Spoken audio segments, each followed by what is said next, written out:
Welcome to live stream coverage of Budget Debate 2023 from the opposition side in the Guyana House of Parliament.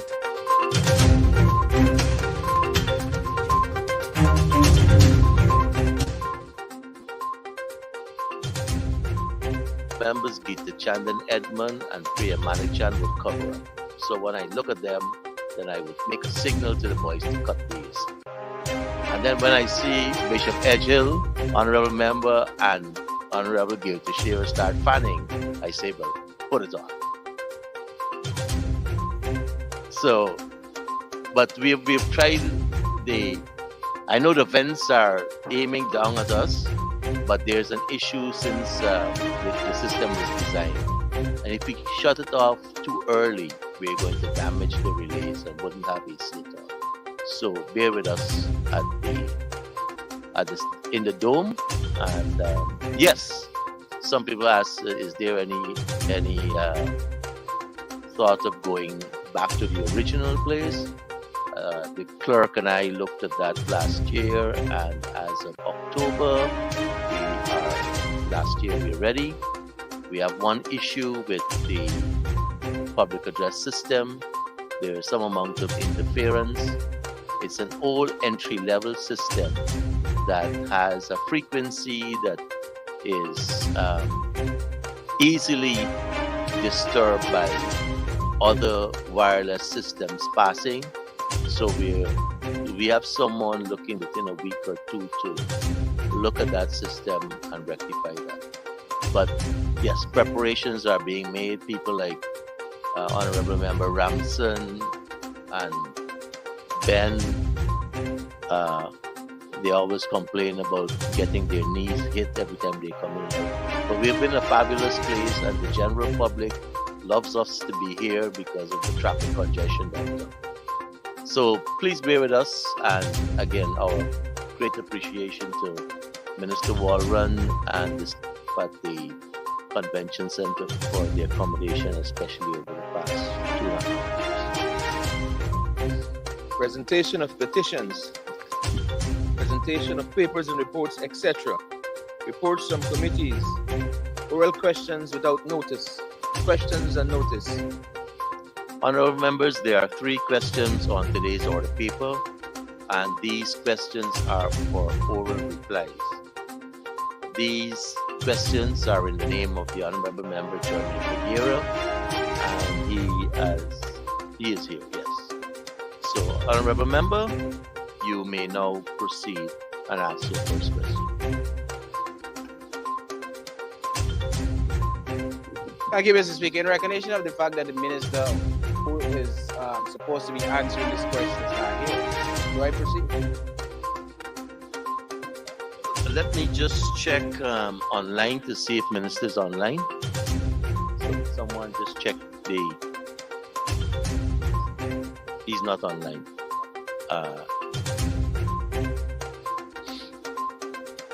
Can we then hold these until tomorrow, Sherlock? We'll hold them until the Minister's here. We'll defer them for tomorrow or questions without reply. Sherlock? Statements by ministers, including policy statements. Personal explanation. Request for leave to move the adjournment of the National Assembly on definite matters of urgent public importance. Motions relating to the business or sittings of the National Assembly and moved by a minister. Introduction of bills. Public business. Government's business. Honorable members, we will now proceed with the consideration of Budget 2023, and our first speaker today is the Honorable Member, Mr. Kamraj Ramjatai. Thank you very much, Mr. Speaker.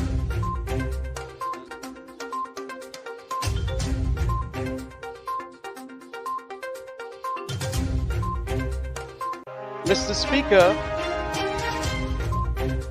there is a new paradigm in Guyana in relation to revenue streams. Revenue streams today include the monies from that oil and gas contract that we signed on to in 2016, and also from the credit carbons as a result of our forests being in pristine state. Carbon credits is what you call the monies from that project. And Guyana, as a result of especially that petroleum agreement, is today, per capita one can say, probably the richest country in the Americas. And it is very important too that we understand the multiplier effect of that project, namely all the businesses, all the other operators, and so many other nuclear impacts, as it were, from that one sector that today now brings in so much money. And that is why, Mr. Speaker, when I heard some of the government benches yesterday talking and trying to do comparisons with what we did as a coalition government, I want to indicate that that is rather unfair, if not dubious, because of the fact that the revenue streams today is far superior from anything we ever had. And that is why, although it was called a rotten agreement, and in the recent newspaper I see the S word being used by a former vice president, by the existing vice president, we feel that we must not compare the two. Yesterday, Mr. Ganesh and Mr. Chris, honorable members on this side, explained what we did, especially in sports and culture and in local government, to show that with the little that we have, then what we did. And so this kind of analysis whereby the PPP would want to say that we ain't do nothing, we ain't do one thing, it must be understood. We have to now make sure that the comparisons are comparable, as it were. Mr. Speaker, we must not compare this context with what happened before. What we must insist on, is a comparison as to what is being done now with that large revenue stream by the PPP as against what ought to be done. And that is why in this budget, just before it, we had indicated that we would like to have some halves in relation to what this budget must state. And yesterday, my good friend, Mr. Joe Hamilton, was giving the impression that we do not propose anything. We do not propose anything. Well, I want to say that we did propose a number of things in a release called Budget 2023 Must-Haves. And we indicate that we wanted an increase in the minimum wage of $150,000 with corresponding adjustments to personal income tax. We proposed an increase in old age pension to $50,000. We proposed an increase in disability benefits to $40,000. We proposed a reduction of VAT to 12%. And we also proposed that new shelters around the administrative regions for women being abused. These shelters would support the victims of domestic violence, along with the two others that was mentioned by Joe.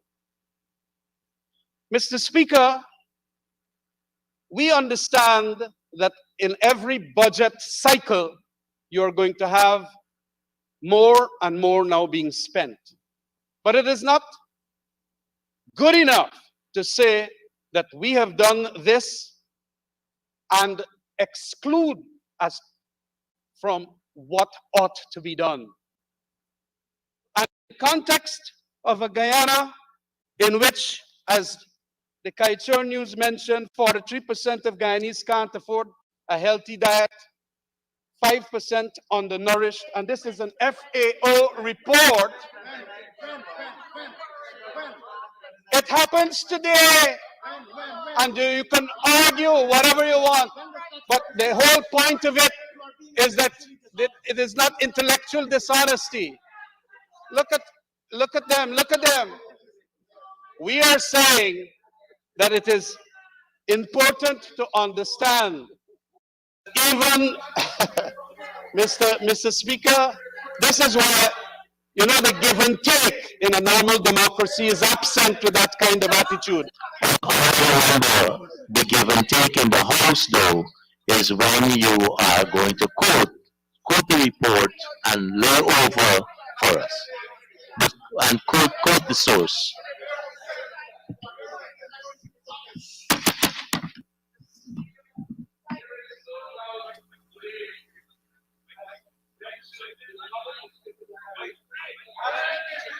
But an important editorial as to our cost of living. Everything has gone up. Everything. I'm not being intellectually dishonest here. The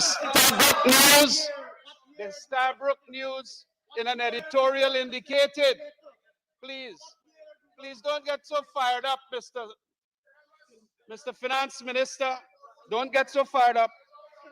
I am saying that in today's context, we are having a hard time. And that hard time is as a result of the tremendously high cost of living. And in that reality, we must ensure that we do the comparatives as to what we could do now with the oil and gas and credit carbons revenue stream as against what we are doing. And there is every righteousness about that. You have you have at least the attitude of indicating that we must not go there. Well, I am going to go there. Mr. Speaker, it is very important then that we do an analysis as to why it is not being done. The analysis is simple. This is a working class supposed government. It forgot about all of that. A good time now. And it is going on and on in relation to what is called certain schemes, very clever, in which a certain set of people in Guyana are going to be the beneficiaries. I want to indicate, Mr. Speaker,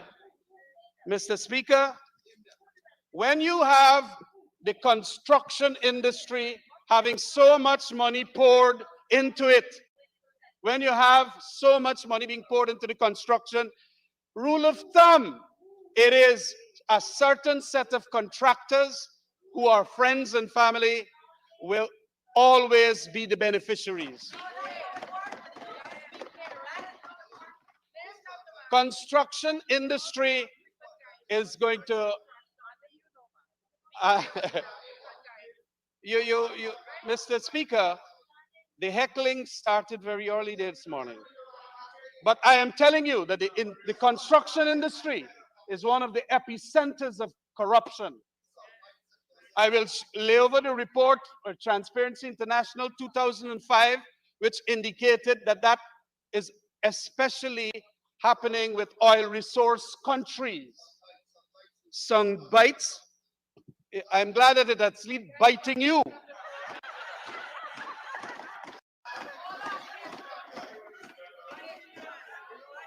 Mr. Speaker, it has all the ingredients conducive for corruption. There are so many uncertainties in the execution that it is possible to draw what it is impossible to draw what so many economists refer to as the complete contract. You can't get a complete contract, let's say, for that harbor bridge as to what and what it will be at the cost. You cannot have, for some of the roads in Guyana, you cannot have a complete contract as to what it will cost. And that is why so many roads are being built, and next day, literally, they're breaking and apart. And you know what the corruption, especially in that construction industry, does? It creates what is called an undermining of the political process. And it enables patronage to triumph over honest politics. Mr. Speaker, we know very well that as against what we have as infrastructural spendings in Guyana, a little bit of that could have been nudged away and at least be given to the working people so that the working people can have a better day than not having to literally get malnourished. Mr. Speaker, I am happy that I have gotten up the bile of the Minister of Finance. It means that I am making a good point.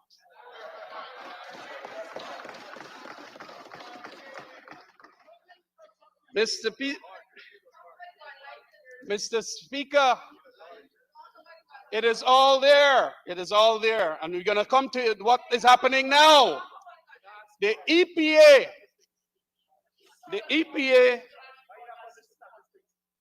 EITI, all of those institutions are also today, as a result, being subverted because of what we have under the corruption and the patronage that is happening in Guyana. These transformational projects, as they call them, as Comrade Siraj yesterday talked about, and I regard Mr. Siraj as a typical PPP person, but he also made some dubious comments. Here, this is what is being said by him. The PPP is not thinking about votes. That is why we are having big transformational projects. Listen to me, Mr. Leaders, people over there. That PPP leadership always think about that and nothing else. It's a well-oiled political machinery. Whenever it makes any decision, it thinks about the votes. And I know about that. That is the leadership. It is the reason why, and it is the reason why they seek to dodge today, Mr. Speaker, a strong EPA and also a strong EITI. This resource-rich country today is having what is called elections without good governance. They prefer elections only, as if elections is what is democracy. Elections is not democracy, Mr. Speaker. Elections is one component, and they're there now. And they had an inheritance and a largesse that is the greatest ever. And that is why I said, your inheritance that you have been devised, the inheritance that you have been devised is that which is so humongous. But you got to know better, Mr. Ashley Singh, honorable member, as to how you're going to spend that money. Don't ever say that these projects might be transformational. I remember when they said that the Skeldon Sugar Factory will be transformational. Where is the Skeldon Sugar Factory today? Fiber optic cable, FIP Motilal's road, all of that. You must understand that it is not because you deem it transformational. What was transformational, however, is when we signed that agreement that it could make you $200 billion today to spend in this budget. What was transformational was the right sizing of the sugar industry so that you don't pour good money behind bad sectors and billions of dollars. Honorable member, I just want to caution you. Remember, you're speaking with the speaker. So when you say you must, you're admonishing the speaker to do something. If you want to refer to the other side, the honorable members over there, right? Because I take some of these things personally.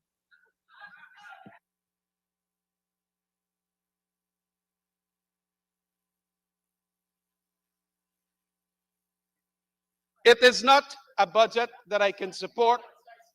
There is no planning, there is no targeting, there is no outputs. The budget is pathetically policy poor. A PPP, pathetically policy poor. Yes, they love to say that it is the biggest budget, but I want to say, as Mr. Christopher Ram has indicated in his analysis, it is also with the biggest deficit. Biggest budget with the biggest deficit. Mr. Speaker, we have taken some severe body blows of recent times.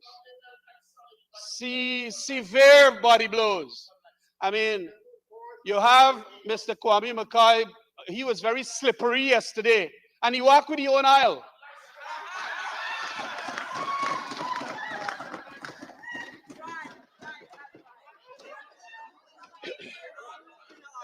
And it's a wrong size bottle he walked with too. Mr. Speaker, we have to understand that because of that no planning, no outputs, no targeting, policy poor budget, that is why the cost of living has gone so high.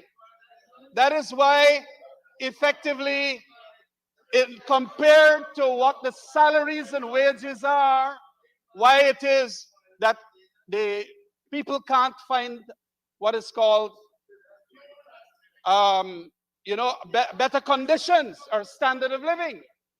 It is because we could have done, notwithstanding what might be the economic reasons for inflation, we could have neutralized or neutered those with at least better incomes. Tell us how. And it is instead of spending so much on infrastructure,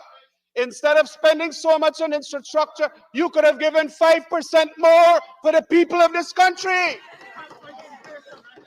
How much you spending on workers? Yes, you could have even given 10% more. And you are stating today that we could not. Mr. Speaker, we did not have that revenue stream that is like a gold stream today. We don't have it. And that is why it is important. You don't deal with poverty by cash transfers like that. What is the output of $40,000 for 10-day work? You're just going to buy the votes. That is all you know about, buying the votes over there. Mr. Speaker, it is important. You are there. I don't know about votes being stolen. If it is any votes, Mr. Speaker, those are some of the preliminary points I wish to make in relation to this budget. And I think I have been rather impactful, don't you think? Today, the cost of living, as I wanted to make this point, cost of living is so much. Everything up. Even when you go to the market and you see fish, ginger, dal, rice, everything gone up. And these people are saying with a humongous revenue stream that they can't do better. Show me now, show me. That is their contrived histrionics. That's their contrived theatrics. Just like what Slippery Kwame said yesterday. Okay, honorable member, Mr. Ramjet, and you know better. You're in here longer than I am. You know, I just want to. I don't like to interrupt people of my cohort. So I allowed you 10 times to use corruption during the speech, right? And I've asked you to deal with, you either say Comrade Kwame, regardless of reference to his oil, or honorable member Kwame McCoy.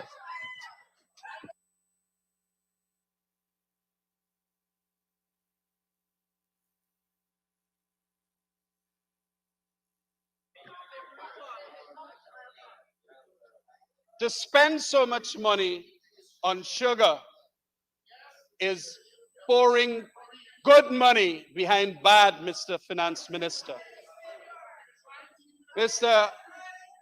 We have spent prior to this budget approximately $13 billion.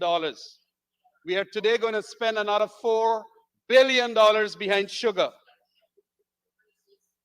They have been advertising for jobs at Rose Hall, and people are not coming. Mr. Speaker, Mr. Speaker, we gave them their severance benefits. If it is going to drag an economy down, we had to make the correct decision. That was transformational. Mr. Speaker, we repeat and maintain that the false explanations and narrative being given by the government, the Minister of Agriculture and CEO of Gaisuco are all ill-advised and is a road to nowhere. Mr. Speaker, the evidence is clear that a perennial shortage of labor will persist in this sector, that the new CEO and all of his arrogant attitude that caused even a board member. Honorable member, again, we have a standing order with respect to accusations against persons who are not in here, who can't defend themselves.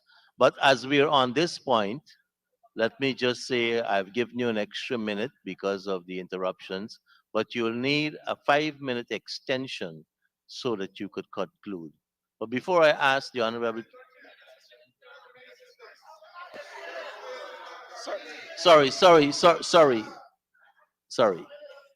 30 minutes. You have 10 minutes more in the first 30. Yes. Let me just... I have allocated already the 1 minute and 30 seconds of interruptions on my part. Honorable member, you may continue.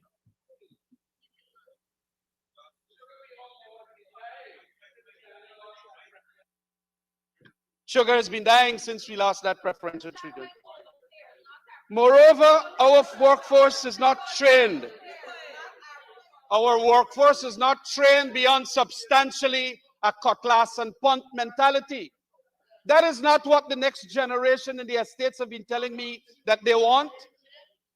They want to get jobs into the new sectors. And you want them to have this cutlass and punt mentality so that you can always bamboozle them and confuffle them. Mr. Speaker, we are always going to have, and especially with climate change, we are always going to have problems with that sugar industry.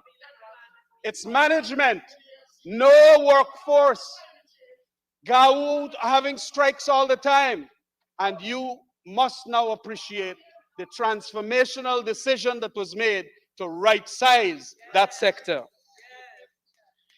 In relation to rice, Mr. Speaker, I want to say that I'm happy to hear $300 million to promote research and development to improve yields and to ensure alternatives to insecticides to control that paddy bug.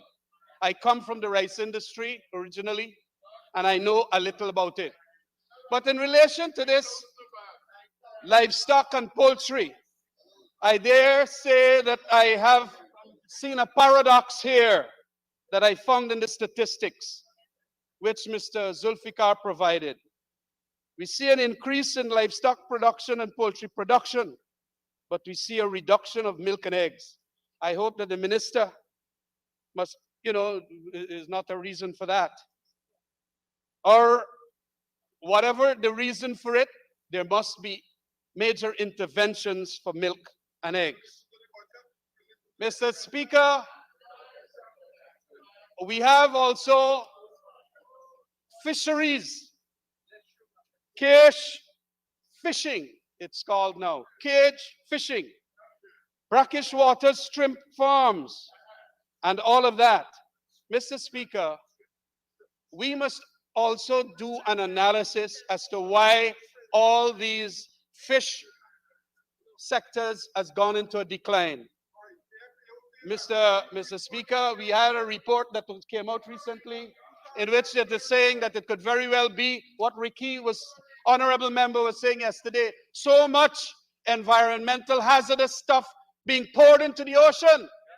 But you don't want to do an analysis as to that and to speak the truth to the people in the fisherfolk community. However, you're going to take how much billion? 1 billion to give the 7,500 fisherfolk cash grants. That's not how you're going to solve the fishing industry's problem.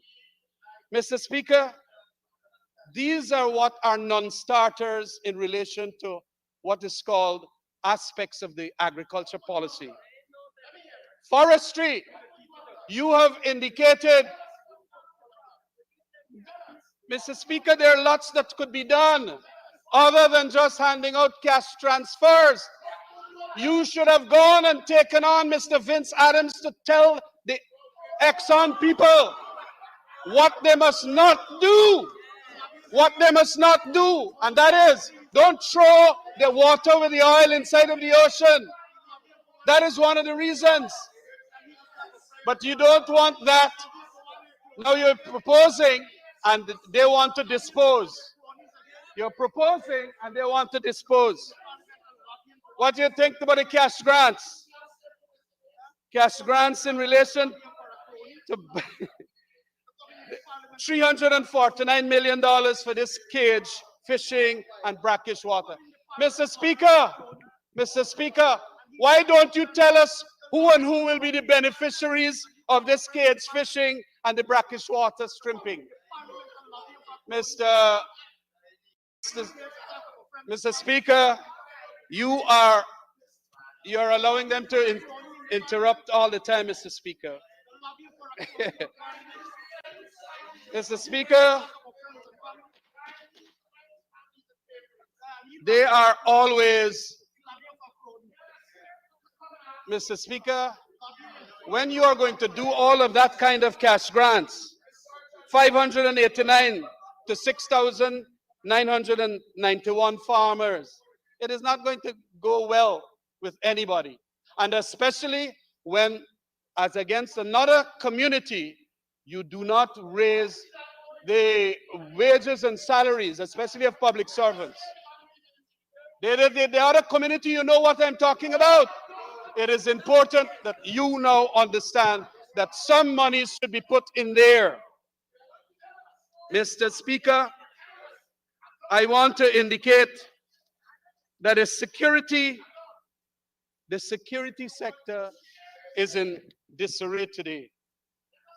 With the little that we had, the security sector, under which came the police, fire, and prison and Kanu, much was done. Under local funding, under the Citizens Security Strengthening, under the British Security Sector Reform Report, which the PPP was so afraid of and scared of. They didn't want the British security reform at all. We have done plenty. And I am happy that in view of this paradigm shift of lots more monies in the revenue stream, that we must see Mr. Ben and his team, honorable member, continue the good works that we had started. Crime has gone up to the stratosphere. Execution-style murders, almost a weekly event. Domestic violence, robbers, choke and rob. On the videos, you could see it happening. And even cutlass and gun firing at the President's State House. It is terrible. And of course, the advisories from the various countries indicating that you got to be real careful when you come to Ghana. Last year, the minister had a lot to say of what what was not done by the APNU AFC coalition. He will speak after me in this debate, but I want to just remind him of the very many things that we did. Mr. Speaker, we have strengthened patrol management and the use of data and analytics in policing. We have promoted a culture of nonviolence in those years, improving and appropriating money for public spaces. We have fostered socio-economic insertion activities for at-risk youth. We do not see that happening now. We restructured the Office of Professional Responsibility. We also had commenced and was going ahead with the Guyana Forensic Laboratory, and we understand that this is continuing. But what we have now, Mr. Speaker, is but an extreme levels of crime, and it would appear that all those consultancies that we had in relation to Mr. Russell Coombe and the British security sector reform have been shelved. Mr. Speaker, we had continued to ensure that we had close collaboration with the Caribbean Development Bank and the various institutions, CONSLE and RSS, and so many. Mr. Speaker, we had done a huge set of work in relation to rehabilitating and building new police stations and all of that. And at-risk youths, as I just mentioned. The TechVox school education was also done with the assistance of the Citizen Security Strengthening Program. So, you know, when they come here and say nothing was done, with the little that we had, lots were done. Lots were done. For you to do more, honorable member, you will have to get a 5 minutes extension now. Comrade Speaker, I move that the honorable member be given 5 minutes undisturbed to conclude his presentation. Could you define this undisturbed 5 minutes for me?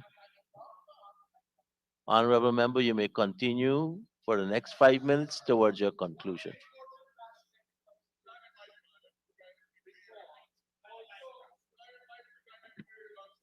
One of the important aspects was also ensuring that we had scrutiny and transparency in the security sector.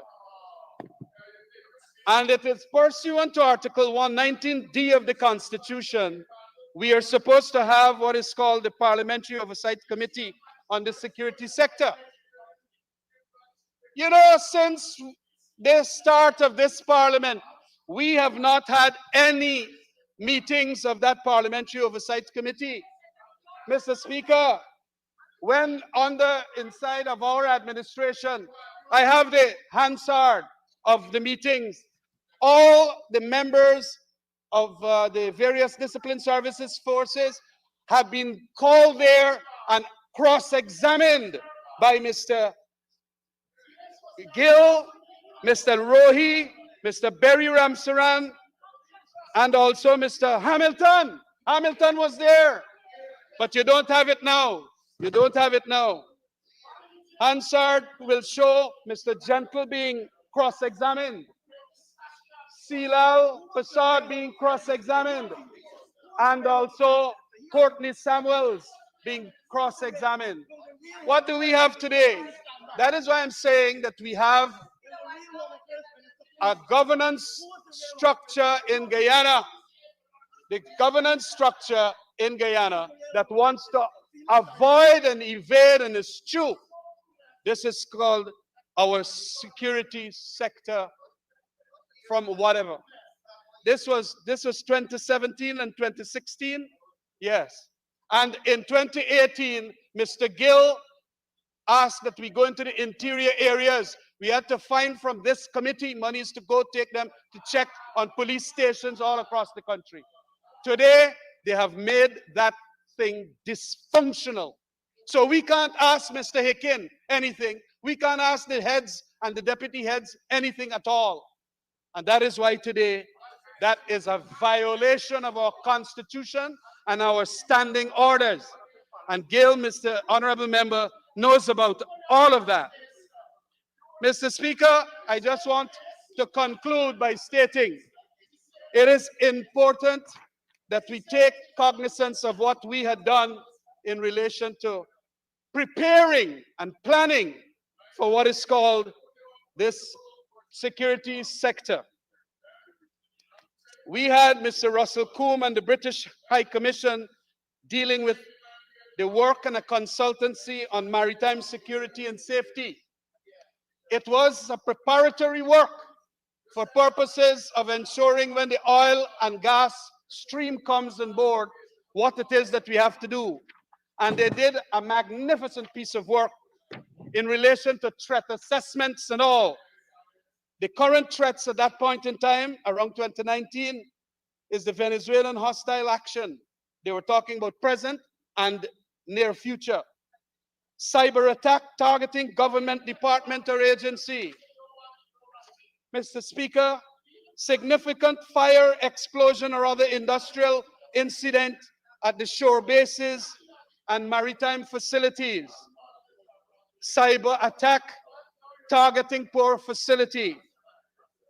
And even they mentioned here projected threats, civil protests due to perceived unfair distribution of oil and gas revenues, as we are seeing today. Civil protests due to perceived unfair distribution of oil and gas. Mr. Speaker, what we're going to have is a tremendous amount of resentment and disaffection, as they said, if this is not seen to be distributed equitably. And they are going to make sure, and then what they did was make sure that this must be done in accordance to avoid any security threats. But you know what, Mr. Speaker? They don't want to acknowledge that kind of planning and preparatory work. We now see them today avoiding all of that. I understand that Mr. Russell Coombe had come back, and I am certain that he would have given them the reports. But they have not, in this budget at least, tried to knit that kind of security projections into what is called a budgetary arrangement so that we can spend wisely for those projected threats.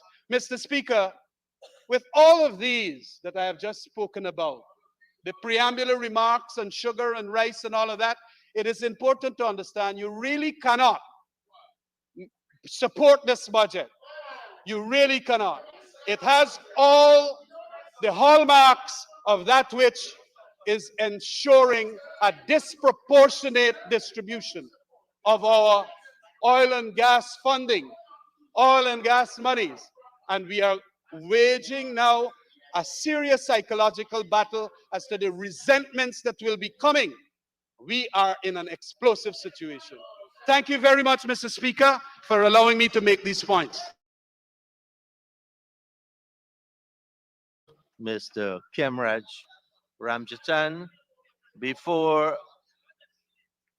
I call on the next contributor, let me take this opportunity to acknowledge a few persons in the gallery. Their Excellencies Ambassador Liz Harper, Ivan Evelyn, and Charlene Phoenix, along with National Security Advisor Captain Gerald Gavaya and Go Invest CEO and his team, CEO Dr. Peter Ramsuru. And now it's for the Honorable Member, Minister of Foreign Affairs and International Cooperation, the Honorable Member, Mr. Hugh Todd.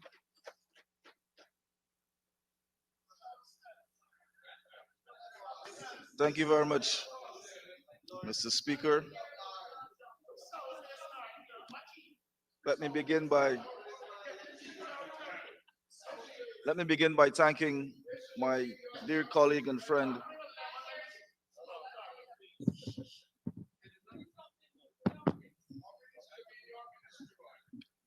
Mr. Speaker. Let me begin by thanking my colleague and dear friend, Minister Ashni Singh, for articulating accurately the people's wishes, promises made, promises delivered, and a continuous path to prosperity. This budget, Mr. Speaker, steadfast against all challenges, resolute in building one Guyana, provides a clear direction of His Excellency's vision and a full representation of the people, being focused, centered, and led by the citizens of this great nation of ours. Mr. Speaker, it's very difficult for me to respond to Honorable Member Mr. Ramchatan.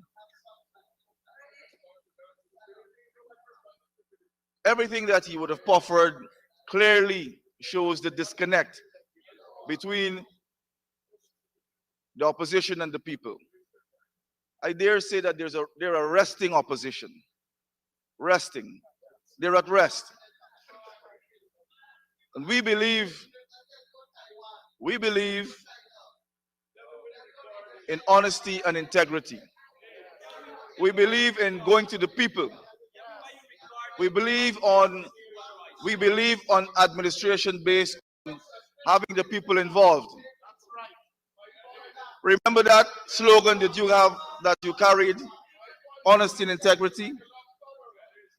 Well, let me enlighten you.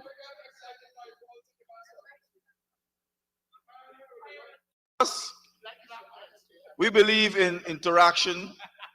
We believe in meeting directly with the people, connecting with regions and communities across Guyana. We have committed to taking government to the people. And we've been doing that consistently since we took office back in 1992 and when we were returned to office in 2020. Mr. Speaker, I have made many visits to Linden and Region 10. And we like to always show the rest of the world and the diaspora that this country is really being led by the people. And that is why we don't only speak to you from our position, but we let you know what the people are saying.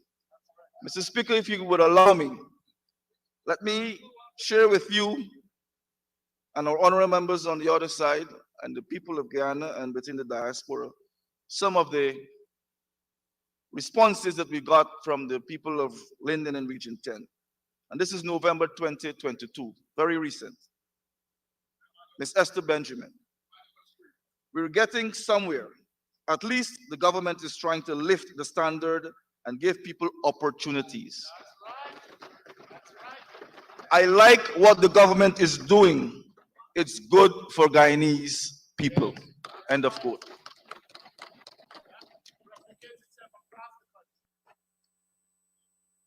Pauline Thom, I must say this government is sticking to their words and they are working towards everything they say. This is not us. This is the people, Mr. Speaker. The people responding to us when we go on outreach. Mr. Troy Duncan, pay careful attention now, honorable members. This refers to you. For the past 5 years, we haven't seen anything what the previous government did, referring to the previous government, the APNU AFC government. And for the past couple of months, this government in power, it really improved. I regret not playing a better part. But trust me, in the future, you will have my support 100,000%.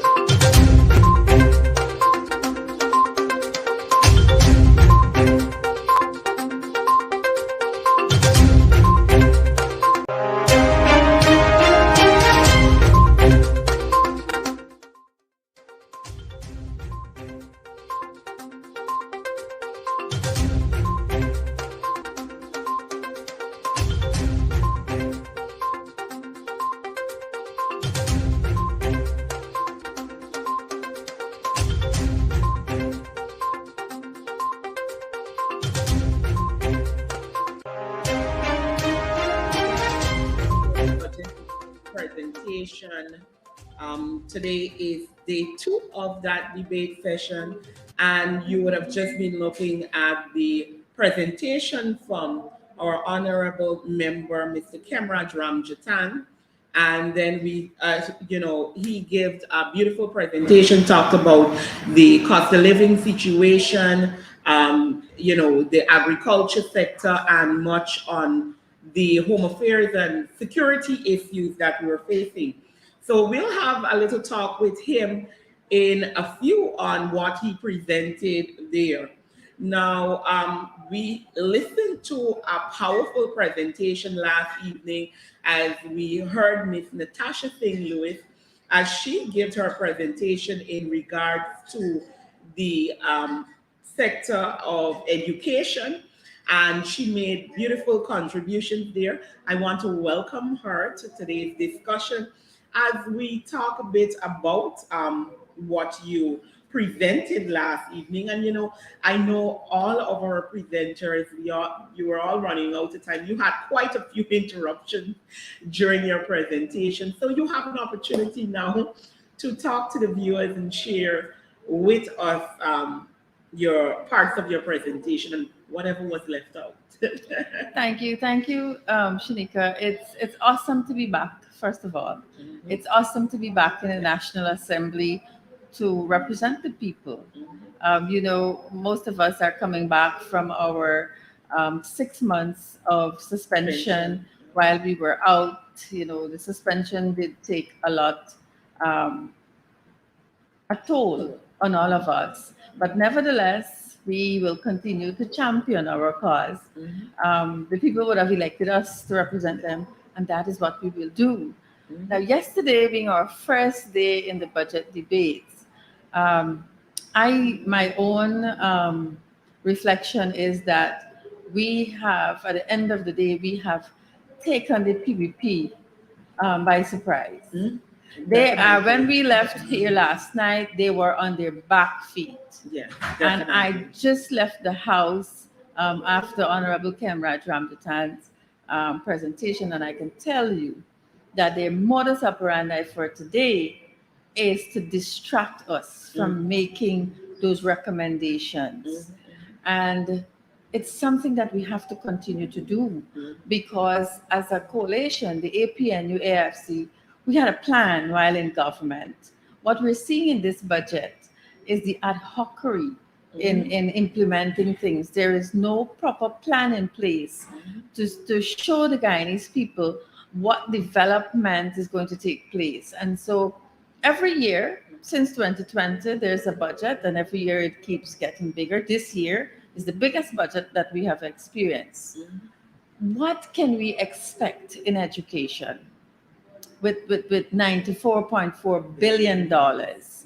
Let me say to you that most of what is captured in that $94.4 billion is routine work. There is no particular project that is going to tell us about this transformative process for education that they're talking about. And I took a little bit of time, I think a lot of my time, on making recommendations to show them what the plan for transformative education means. In this budget, they're talking about improving the lives of people today and prosperity for tomorrow. Well, let me say to you that they're not improving the lives of Guyanese today, and so prosperity is doomed. Let me say to you that if they had any clue what it is to develop the human resources of our country, they would have looked at simple things that will not cost us as a country. One very significant thing that they could have done if they recognized the importance of youth development, because a lot of our young people attended the University of Ghana, a lot of young people are still there. They could have written off all of the student debts. They could have done that. Now, what does that do? That takes away that debt that student has to repay every single year. Yeah. So what you're doing is putting more money in people's pockets. And it relieves a person to know, well, I don't have student debt hanging over my head. I can now invest in a business. I can do something more with that income. But that's not their plan. You see, yesterday I made note while our chief whip was making his presentations. And these are things that members of the public don't normally hear. Yeah. And so we have to do that. While the chief whip was making his presentation, he said, under the APNU AFC government, for the first time in the history of Guyana, the blind cricket team from Guyana went to St. Lucia to participate for the first time in our history. And you know what the Attorney General said? And what difference does that make? Wow. Is that an accomplishment? Wow. He further went on to say, tell me what you build. And you know, my analysis of that statement is that if you can build buildings, that is development. And so writing off student loans is not an investment in our young people. It's not an investment in the development of our human resource. They don't see that. The other thing I took offense to that statement is that our people with disabilities should be respected at all costs. And given every opportunity. And given opportunities because they are at a disadvantage. Correct. And I felt so offended by that statement, but that's their thinking. And you know, MP, when I hear this coming from you, it speaks to what we see in the budget. Absolutely. Because at first glance at the budget, or just examine it a little, all you see is lots of money being placed into infrastructure. No emphasis is being placed on the most important natural resource, which is the human resource, or the most important resource in any nation, which is its people. And we see this budget basically putting the people on the back burner rather than putting them in front. I know that we have you talk about the student debt write-off, and there was also talk of the free education, which was a promise by the sitting government in their, I don't know if they'll call it a manifesto, because, you know, they told us everything that we saw on all the posters and everything during the election was a Photoshop. But we see nothing that is even indicating that will happen. So let me say to you that I know that the installed president would have said that they will undertake free education. They didn't say when, but he knows that will happen in 2025. When they're heading for election. Folks, I want to say that is an elections gimmick. And you don't just go about that making a statement. Free education is not a statement. It is a process. And this government should have started that process long before today. But we have the access. And I want to remind our viewers that it was LFS Burnham who ensured that free education is given according to the constitution of this country from nursery to tertiary. Correct. And it is the PPP who started charging at the University of Guyana. Now, you coming back after doing that for so many years and coming back now to say you are going to give free university, that is right. You are now going to right a wrong that you have done. But instead of righting the wrong at the right time, you're going to wait until 2025 and make it an elections gimmick. Is that your true intention? You know, the Minister of Education said that when we come to this house, education should be treated apolitical. We should not make it political. We are going to hamper the progress and the transformation of education. I want to say to these people that after 2.5 years of being in government, the Honorable Manik Chan is talking about, she's had consultation on transforming education. She has now come with 5 pillars of transformative education action points and so on. But could we take a moment to reflect that we are still operating under an antiquated legislation for education? It's older than me, and I am older than her. So it's obviously older than her. Why should we transform education with an old legislation? It is upon her to bring that to the National Assembly. I know a lot of work was done. We need to ask the question, why are we transforming education, spending so much money to transform education, and the legislation is old? There's a lot to talk about that legislation. And that brings me to another point. I really did. The speaker really disturbed me last night, and I could have take seen it your personal. expression. But the portfolio of education requires you to deliver at a certain level. So I didn't entertain his distraction. And when the speaker interrupts you, it is strategic. It is to take you off of your points and to ensure that it doesn't get into the Hansard. He said to me, he threatened me last night, he's going to strike me. And these are things that you have to let it go there at that moment so that you finish, because my recommendations were coming one after the other, and that disturbed them. Yeah. We will continue to see in the National Assembly misogynistic behavior. And I find it disturbing that the speaker has now joined the PPP men in the House in behaving like that. I don't take that statement, I'm going to strike you. I don't take it kindly, but that's the behavior. And what are we seeing in the schools? What are we seeing? Students are fighting. Teachers are beating students. Head teachers and teachers are fighting. And teachers are now rebelling what the education officers are trying to do. It's a reflection of weak leadership from top, and you're seeing it manifesting itself in the school. It's just lawlessness. Yeah. I know that the Ministry of Education has a unit called the Health and Family Life Education. We also have a unit called the Parent Teachers Association unit.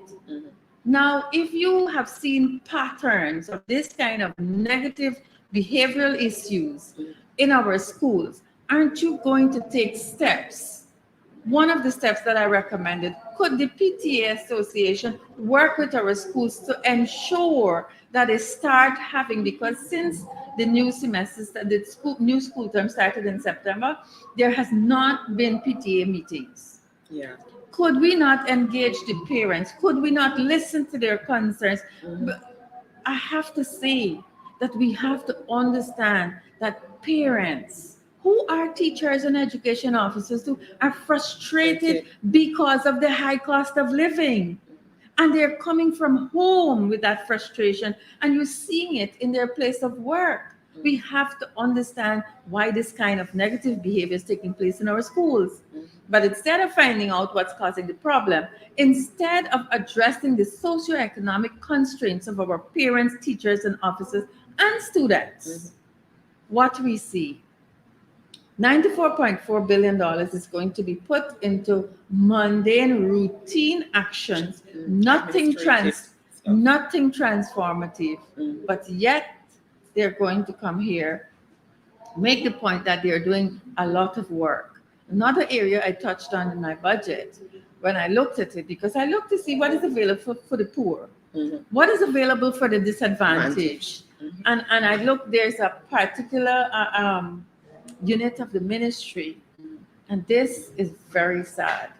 When I looked in the budget, and I saw there's a unit called Special Education and Disabilities. Yeah. And when we looked at that, we saw that the trained teachers are leaving the system.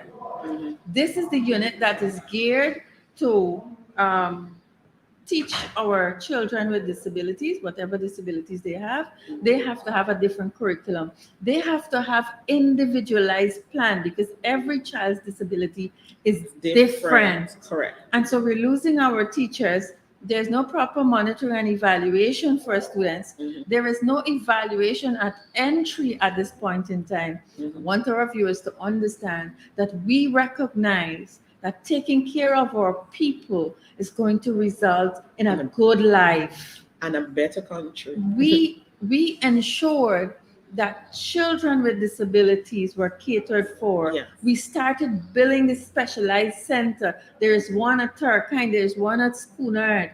It is time that this government start to invest. If you are going to talk about transformative education, you have to look at the large number of students who are not making the grades 1 to 3 in maths and English. That number is huge.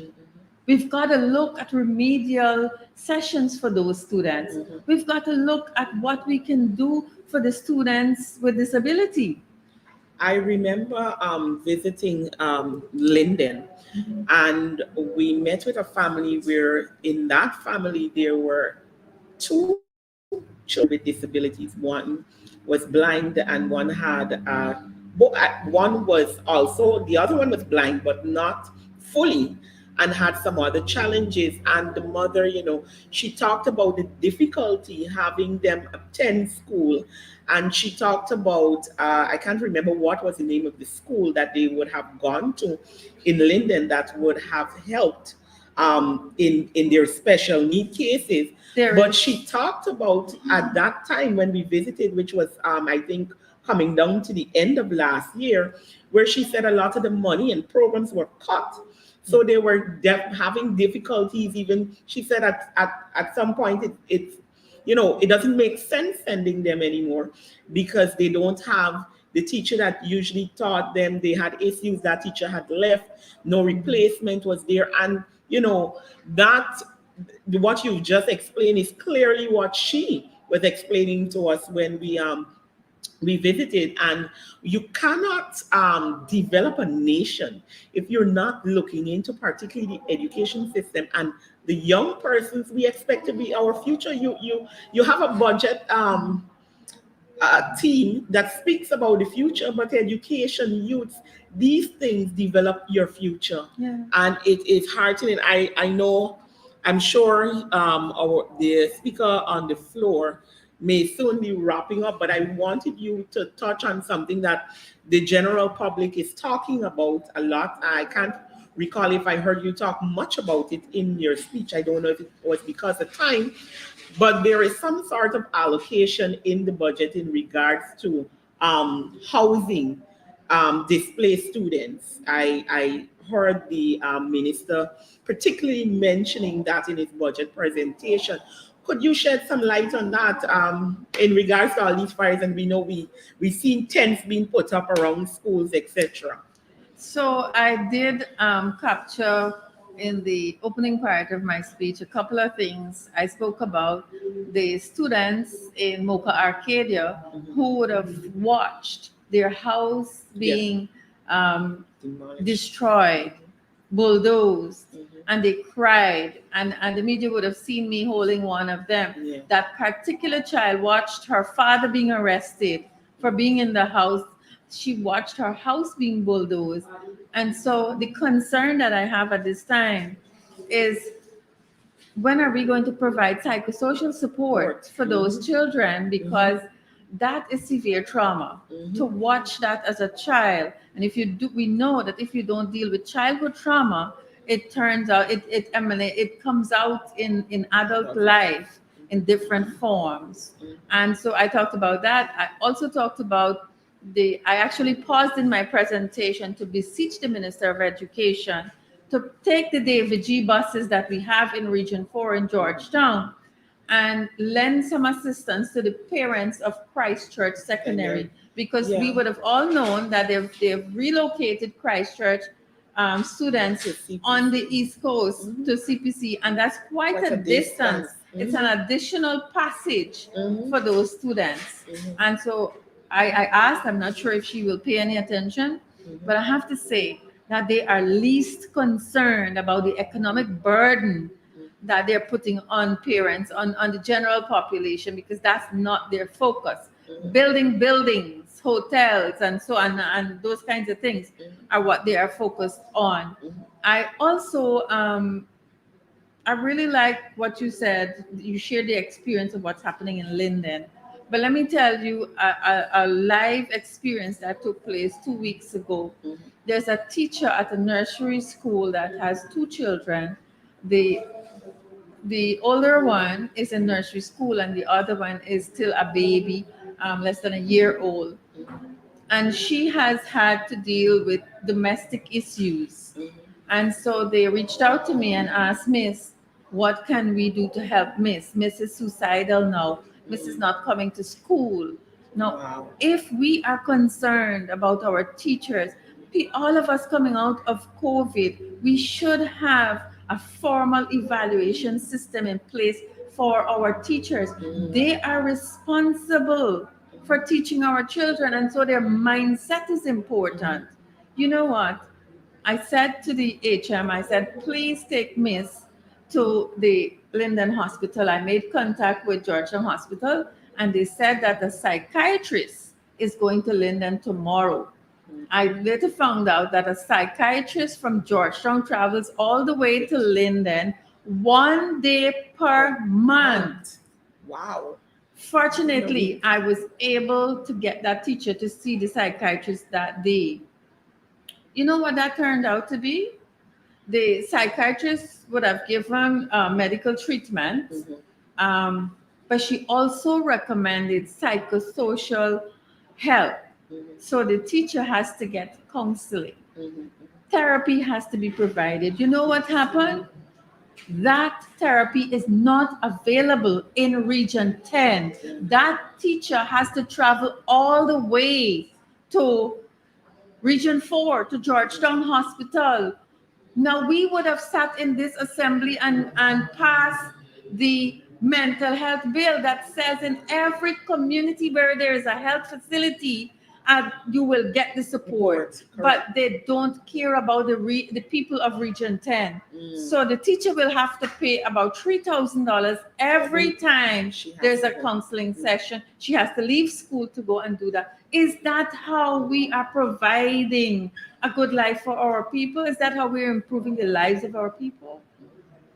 I mean, those are very, very, very serious concerns that you would have raised, and I do hope that we look beyond politics in particularly these types of situations, and heed the advice that is being given in your case on these situations, because it's extremely important for us to be able to, look into those issues. And as you said, they are the ones that are helping to mold the minds of our children. And if they don't have the required help that is needed, then we are definitely not in a good place as a country. I want to thank you, MP, for sharing your views on this issue and your contribution to the National Assembly. I know that a lot of other places don't share what the opposition has to say, but I am super proud of the presentations that I've seen yesterday, and as we have started off today, to bring the real issues to the table, and not just bring the issues, but to give recommendations like you guys have been doing. Thank you so much. Thank you so very much. All right, viewers, I'm going to take you to the floor for a bit. I do believe the current speaker should be close to wrap up, and we'll take a look at what's happening on the floor.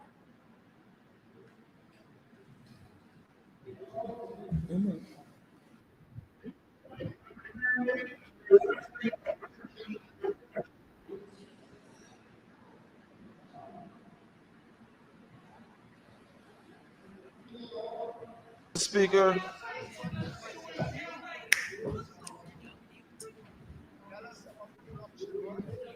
this allows me, Mr. Speaker, to speak about participation and partnership. Mr. Speaker, our scorecard, based on the responses and engagements with the citizens of this country, is deserving of us being here, being able to year after year deliver a budget based on the people of this country, centered primarily on the people. Everything that we've done, Mr. Speaker, in terms of our policy making is designed around the people. It is designed to ensure that we put the citizens of this country first. And we believe in that partnership. We believe in that in the people's participation. We believe in that, Mr. Speaker, and we do that. We see the President, Cabinet colleagues, MPs traversing the length and breadth of this country, meeting with citizens, engaging with them on a regular basis, hearing their concerns, and not only listening, Mr. Speaker, but responding and delivering, meeting and in some cases exceeding their expectations.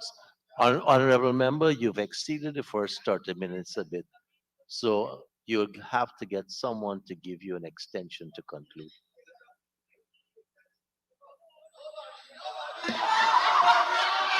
Mr. Speaker, I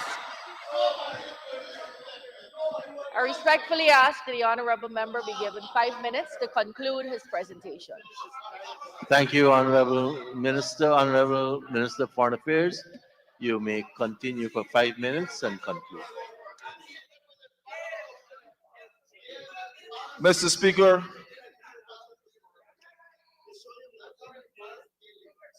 honorable members in the opposition, excluding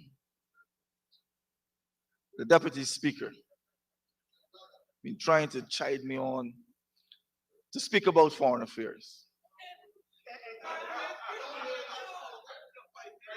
And I'm encouraged, Mr. Speaker, to enlighten the people of this country of a project which commenced under the APNO AFC that wasted the taxpayers' money of this country, and that was to establish an embassy in Brasilia.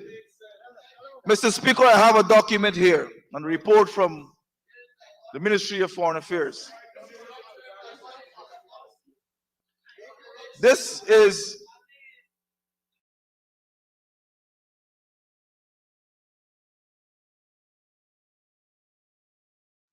come back to the budget debate conversation that we're having.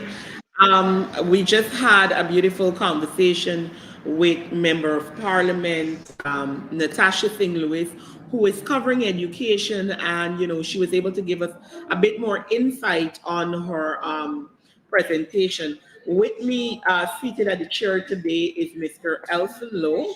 As most of the viewers would know, Mr. Elson Lowe is an economist, so we'll be having a bit of conversation with the other MPs today. I did not get to give you our lineup for today, but as you know, we just had Mr. Kemraj Ramjatan making his presentation to the National Assembly. Our next speaker will be Mr. Vincent Henry, Member of Parliament, who will be dealing a lot on the Indigenous people issues, followed by the Sherwood Holder, who will be dealing with, I think, matters on natural resources, and also he is the regional MP, so he will be definitely dealing with matters in Region 2. And then he will be followed this morning as well, or as we get into the afternoon, because it's pretty late as I'm watching at the time here, that we'll be hearing Ms. Joretta Fernandez, and she'll be giving her presentation, the FU representative. I do believe she'll be dealing with direct finance matters as well in this presentation. And of course, we have 4 more persons lined up. As you can see on the screen, we have Mr. Bita Sabru Haley, followed by Jermaine Figuera, followed by Ms. Maureen Philadelphia. And we also see here on this poster, Mr. Lennox Showman. All right, so we have a very good lineup today, Absolutely. Elton. The conversation has been great so far. We will get to sit down and talk with Mr. Kemaraj a bit later in our budget debate conversation.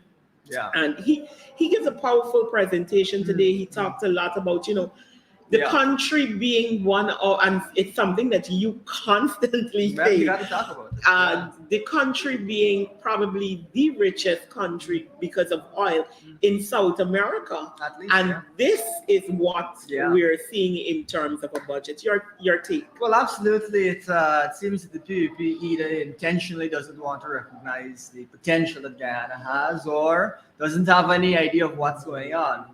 Because when you see the measures they put forward, when you see the way they direct funds, they seem to be totally clueless. We of course want to remind viewers that by the end of the year, Guyana will have surpassed Trinidad and Tobago in terms of its per capita GDP.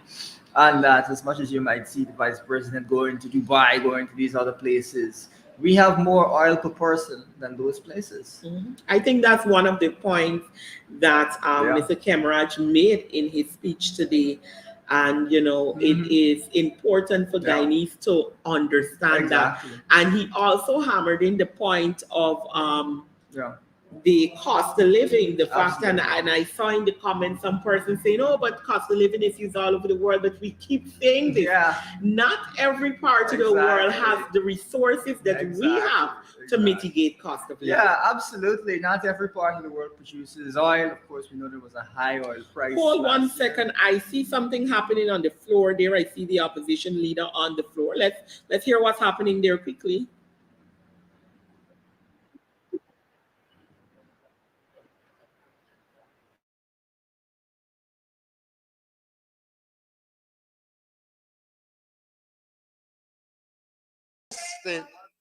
He was suggesting that we propose 2 persons, and that is untrue. We proposed 1 person, and the minister sent through the permanent secretary to ask for another person. Okay, that's a clarification, which Totally untrue which the only I allow. I think we all could learn a bit, Honorable Opposition Leader. What you raised there was a point of clarification, and the standing order says the standing order said before you could go into that explanation, I had to get leave of the person presenting, and I didn't put it.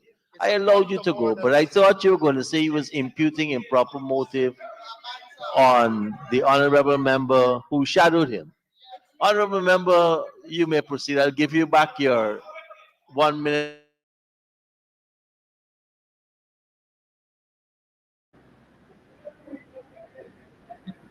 Wait.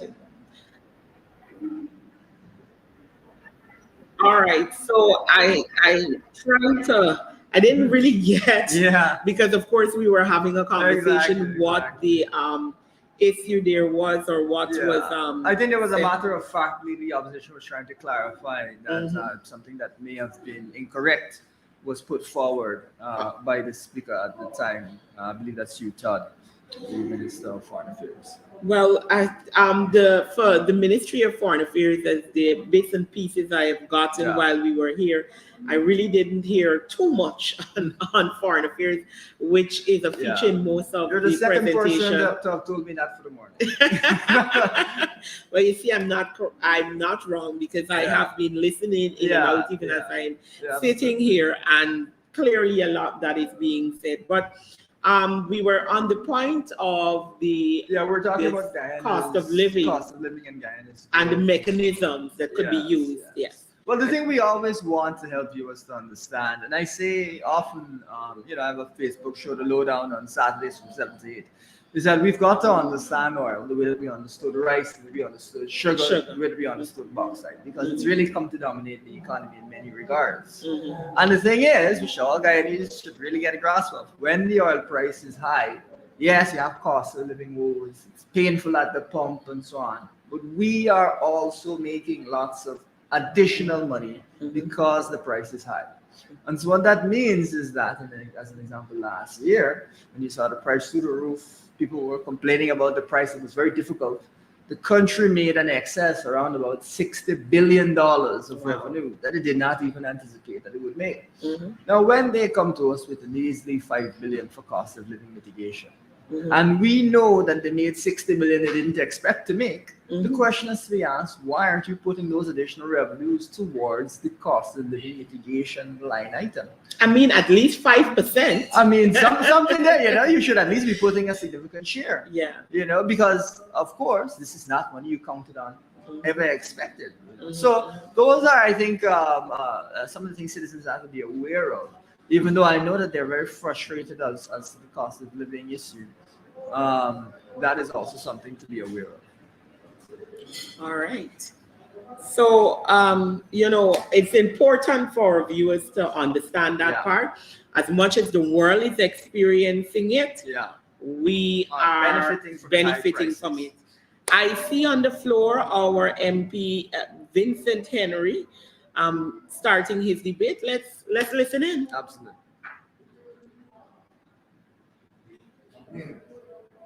To mention that listening to the Minister of Foreign Affairs is like listening to nothing of substance. The most important topic that he should have been speaking about is the one where we have a territorial problem with our neighbor. Mr. Speaker, this is so important, and did he mention it? Did he tell us what is happening in the International Court of Justice? He did not. This is a very shameful presentation where the people of Guyana cannot be briefed and told what is happening to safeguard our...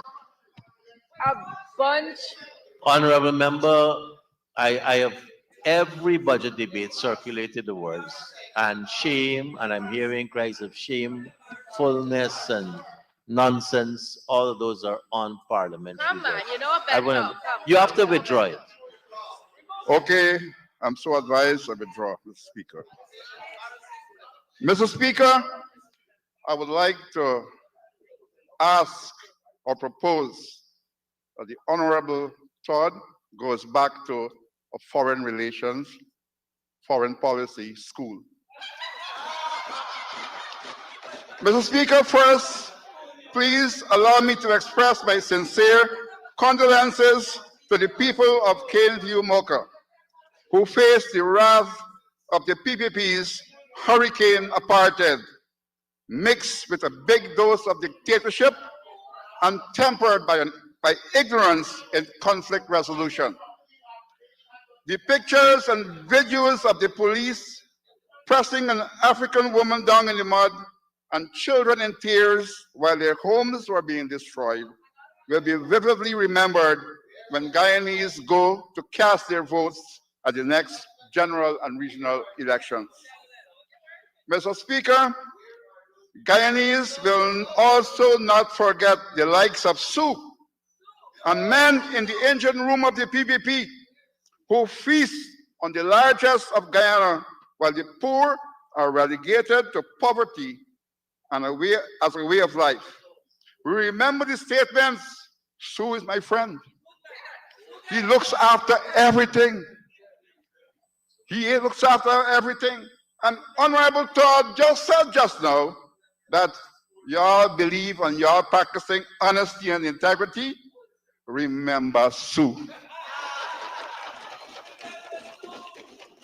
Mr. Speaker, we sat and listened to the Honorable Senior Minister Ashley Singh as he fed himself and all Guyanese to a heavy dose of pills while imbibing murky liquid that has a striking resemblance to water made available to Guyanese by the PPP. All the while regurgitating work done by others many decades ago. Cut and paste. This chap was cutting and pasting other people's work. The direct beneficiaries, who are the people of Guyana, Mr. Speaker, inclusive of the supporters of the installed PPP, from all reports are very disappointed that the largest budget ever presented in Guyana has little or nothing for them.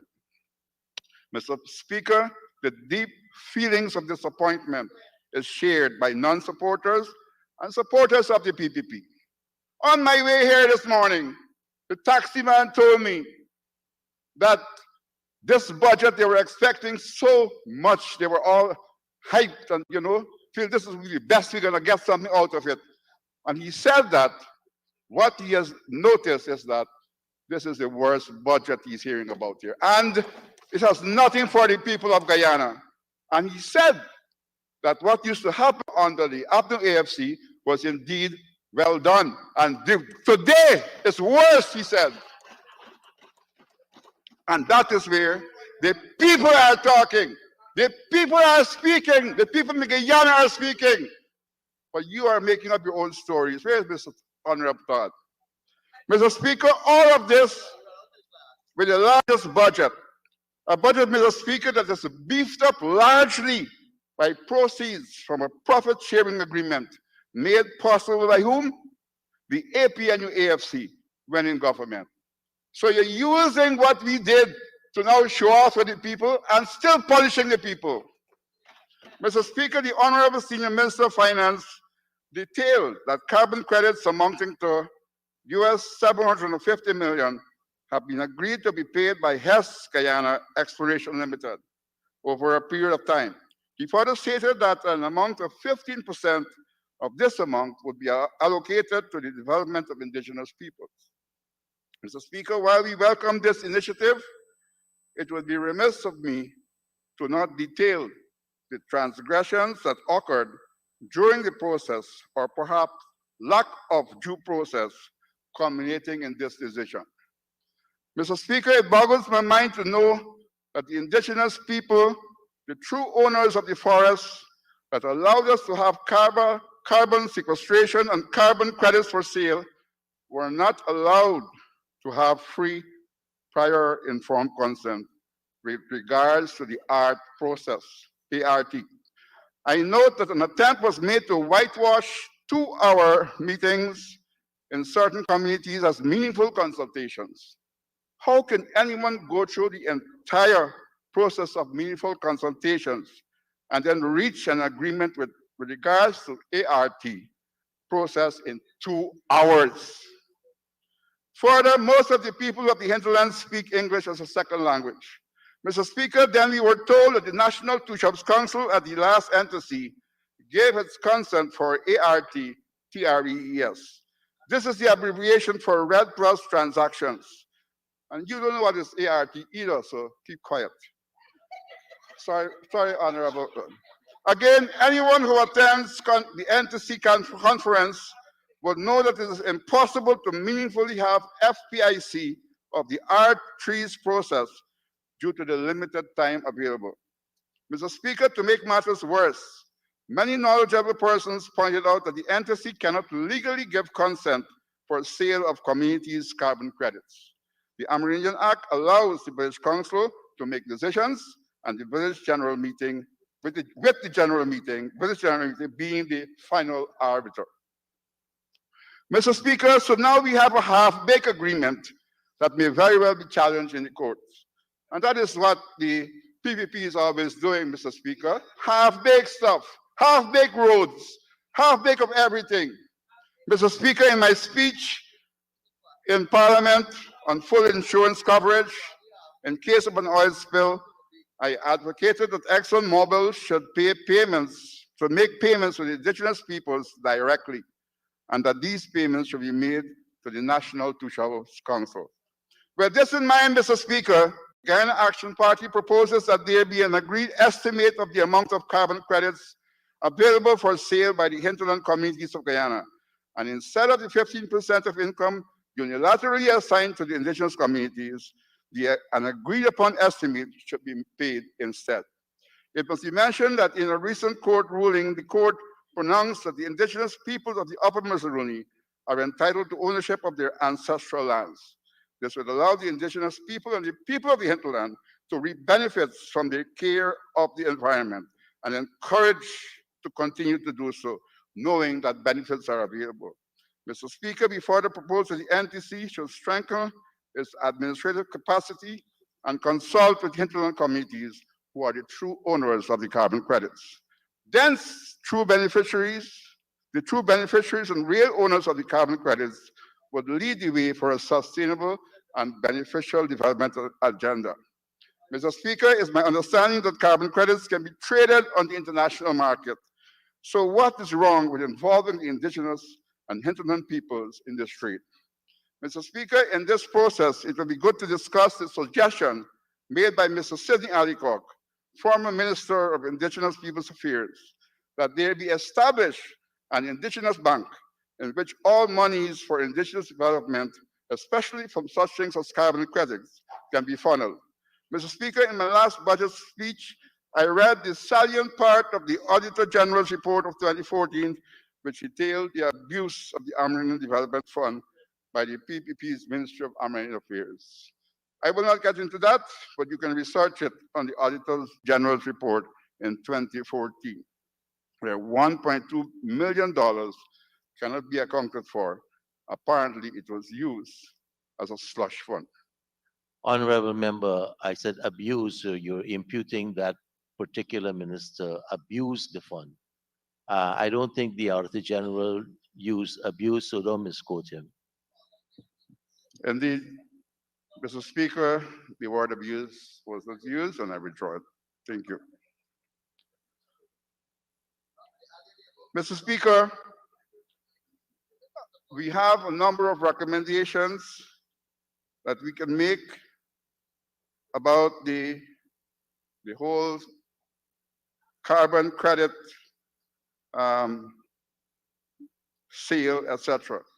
I will just give a few of them because of the time limits. The R3s we propose must be discussed at cumulative committee general meetings after a general people-friendly information package is rolled out. This subject, with all its implications, is far too important and serious to not have the blessings of the concept of FPIC. One important decision would be to agree with the government on the true amount of carbon credits that are available for sale. The monies already paid into the consolidated fund should be deposited in a bank account that pays interest. After the immediate beneficiaries have participated in an agreed process and general agreements made via FPIC, then the actual disbursements can be made by an implementing body set up by the NTC, as proposed yesterday by Honorable MP Cox. The National Two-Child Council should be the lead agency for the indigenous component of the R3s in Guyana. For this to be successful, the NTC has to beef up its administration and fiduciary systems. They should include improved communication systems, accounting and auditing systems, and a project management unit, among other improvements. Mr. Speaker, I note that monies have been allocated to complete the National Two-Child Council Secretariat.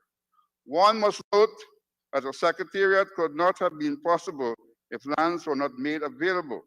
It is opposite to note that the APNU AFC, via His Excellency David Arthur Granger, committed and granted prime lands within Georgetown so that the NTC could not only build an administrative center, but also build supporting facilities such as boarding and lodging quarters, so that the executive and staff of the NTC may comfortably execute their duties and give improved services to the indigenous peoples of Guyana. Mr. Speaker, I noted that the Honorable Senior Minister within the Ministry of Finance regularly embellished the 2023 budget speech with half-truths and total untruths. This is no surprise. We know that the telling untruths is a habit of the PPP. It is in their DNA. One such untruth the minister mentioned is that APNU AFC, in its recent stint of government, did not grant any title to the indigenous communities. Mr. Speaker, absolute grants of land titles extensions were granted by APNU AFC to Mainstay Wayaka, Mashabo, Kapui, and Yupokari. Legal boundaries were granted for Parabara, Rockstone, Tasserine, and Kangaroo. Also, some 45 investigations were completed, which included 32 for extensions and 13 for new villages. I know for a fact that the process of granting titles is somewhat lengthy, and that many communities are on the verge of getting their titles and extensions under the APNU AFC tenure. But the process was derailed because of the no confidence motion by the PPP. It must be noted that if the PPP had not been successful in their no confidence motion, many communities would have received their titles or extensions. These communities would have included Sand Creek, Shulinab, Paricornau, St. Ignatius, and many others. Mr. Speaker, I challenge the PPP to grant St. Ignatius Village a satisfactory title to their lands. All the paperwork was done. Just grant it now. But we know what will happen in St. Ignatius. St. Ignatius people, we know what will happen. Mr. Speaker, it was a total impasse for the PPP to hold a ceremony to hand over title to the village of Kangaroo and Tasserine in the Middle Mazaruni Region 7, only to take it away from the village after the ceremony. They give them and they take it back at the same time. This is the duplicity of the PPP. That is what they are. Mr. Speaker, then the PPP, with much fanfare, handed over a title of extension to Yupukari at the last NTC conference. Although the community had already received that same title from APNU AFC. This was a big joke in Rupununi and the indigenous communities. And that's the extent the PPP would go to try to fool, they're trying to fool the indigenous people. Mr. Speaker, the National Two Chiefs Council during the APNU AFC held their elections and conference in a democratic manner under the APNU AFC. Even the Honorable Deputy Speaker, who was the then Deputy Chairman of the NTC, praised the APNU AFC for allowing two shows of the NTC to mainly manage their own affair. Mr. Speaker, the opposite happened under the PPC's watch at the last NTC, held in 2022. The entire conference was stage managed by the PPP. This included the elections of the chairman. It is standard practice for the outgoing council to prepare and implement a handing over to the new council. However, the PPP ensured that the former council, including the chief Nicholas Fredericks, was bypassed. Mr. Speaker, the NTC then looked like it was a PPP's conference. The coalition calls on the PPP to take its feet off the neck of the indigenous people. Mr. Speaker, in terms of governance, the Ministry of Marine Affairs practices what might be termed different strokes for different folks. Gail, Honorable Gail, hope you hear the one. Mr. Speaker, it seems that the Ministry of Marine Affairs is quick to conduct kangaroo courts against two shouts and senior councillors who are accused of wrongdoings and are perceived to be opposition supporters. To proceed, you will need an extension, Honorable Member. Thank you, Comrade Speaker. Comrade Speaker, I do move that the Honorable Member be given 5 minutes to conclude his presentation. Thank you very much, Honorable Henry. You may proceed to conclude. But the same ministry ignores such actions when accusations are made against village leaders who are known PPP members. Different strokes for different folks in one Guyana. And PPP officials who are accused of serious wrongdoings are allowed to walk free. Just recently in Karasabay, but we can't talk people's names, so we pass that. And who was talking name whole day yesterday and even today? Where is the Honorable? This is perhaps the one Guyana that we hear of when one set of people are sheltered from facing justice.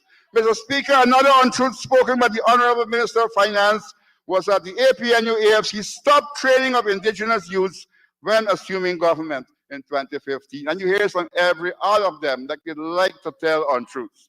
Mr. Speaker, in a previous speech, I gave the corrected version of this matter, and we repeated so that the hard-headed honorables, that might be not be allowed, on the installed government side may know the facts.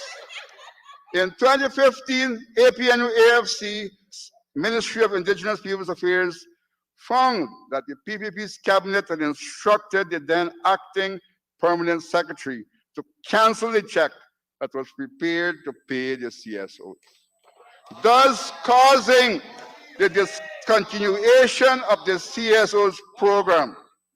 Mr. Speaker, it must be noted that the PPP's cabinet secretary. Now, Honorable Minister.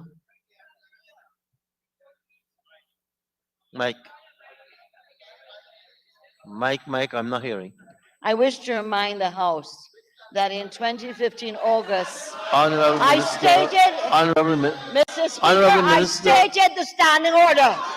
Yes. Why if you shut up your head? Honorable Minister, please. Honorable Minister, Mr. please. Speaker, I said standing Honorable order Minister. 40 subclause 1. Honorable I said Minister, it before. Honorable Minister. Honorable Minister, I heard you state the standing order, and you're standing on a point of clarification.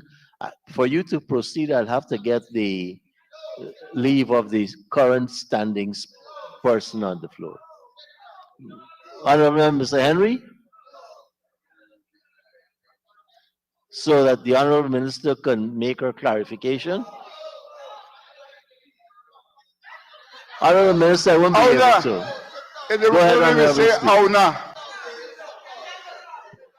Auna, Honorable Minister.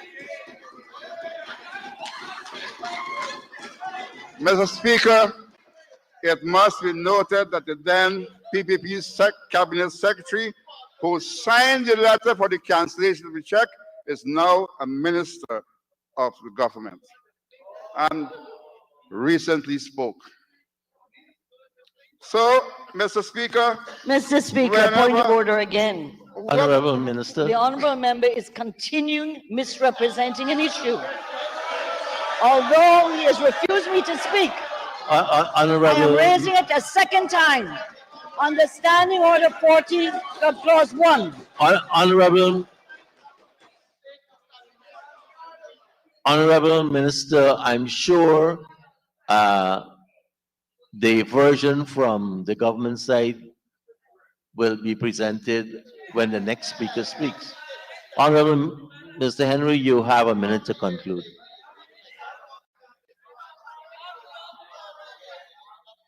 Mr. Speaker, I've been interrupted several times. Can I get back that time, please? You have your time, that extra minute. Yes, go ahead. Oh, thank you very much.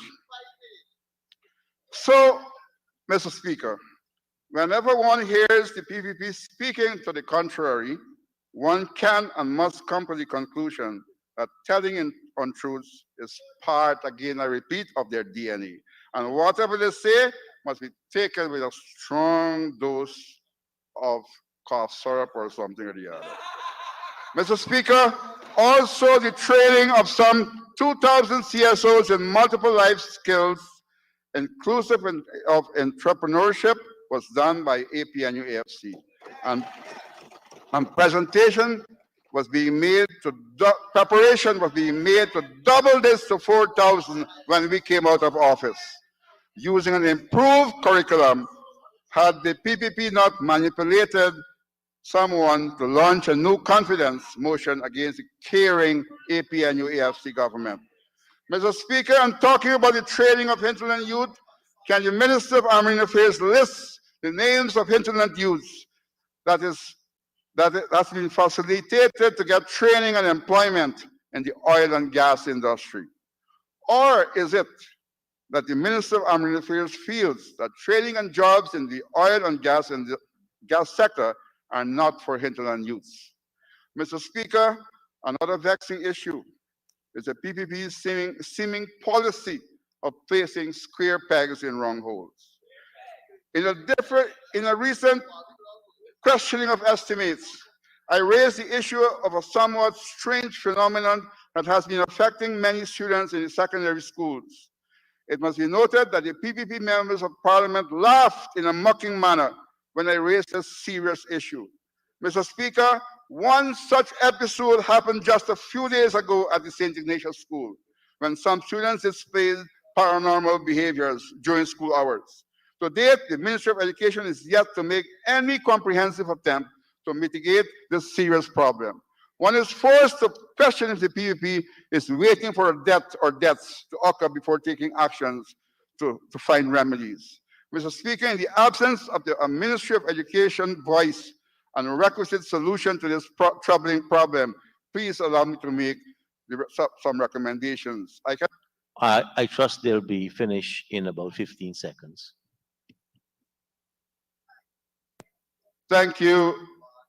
Thank you, Mr. Speaker. I will use a different place to make those recommendations. But in closing, Mr. Speaker, I would like to ask that oh, so many have more. I hope, Mr. Speaker, I call on the government to raise the two-sheriff stipends to at least $100,000 per month. The two sheriffs are also rural constables and should be paid whenever rural constables are entitled to get remuneration. And in closing, Mr. Speaker, I would like to say that the budget is geared for abuse by the PPP. One minister and a big team with police vehicles flashing went to a village in Rupununi just to tell them that they will be getting a new well in the future. And so much money being wasted. It is our big spending and big kickbacks. Mr. Speaker, it is time for a change. It is time to balance development in Guyana with the poor getting their fair share of the patrimony. It is time to bring back APNUA. Thank you very much, Honorable Member.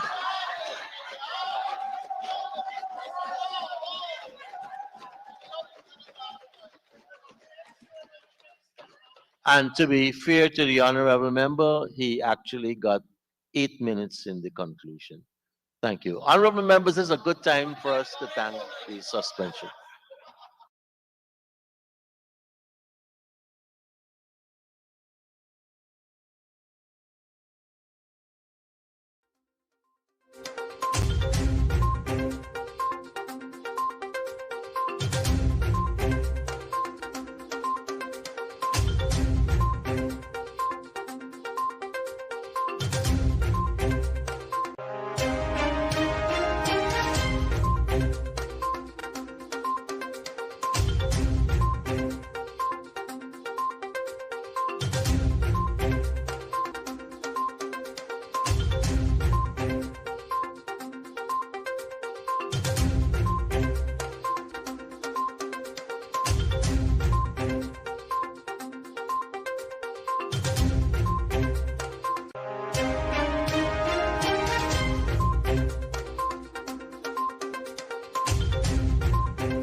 told that students were told to submit their names if they needed snacks.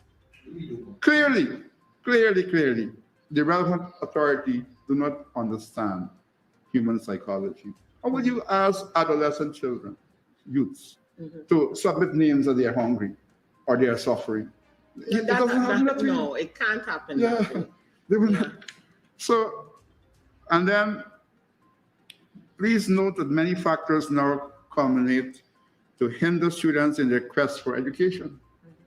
Some of these are the escalating cost of living, which all Guyanese are facing, the starvation wages paid to workers, and many of these students, their parents are workers. The growing apartheid policy, where one set of people get, the others do not get, Then this one Guyana policy again, which is kind of, just one set, being focused upon in terms of getting the patrimony of our country, So we are having a serious situation in our homes. And then I wanted to talk about that the enrollment in the secondary schools is somewhat escalating. It's getting higher and higher. Lots and lots of children in school now. So I was making a proposal that more secondary schools could be built, especially in Region 9 where I know.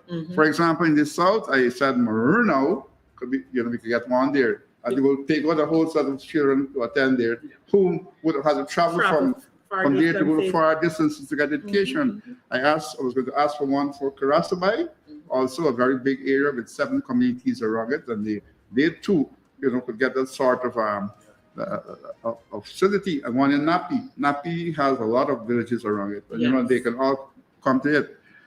And then I was going to speak about the gold program. And I was going to ask the minister if they had any sort of assessment of the first phase.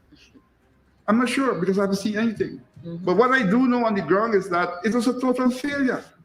Lots of big talk and fanfare. It was a total failure. So, for example, people in Aishalton, students in Aishalton, they depend on digital network. Sorry, digital. But in Aishalton, the network is very slow. And sometimes it's cuts off.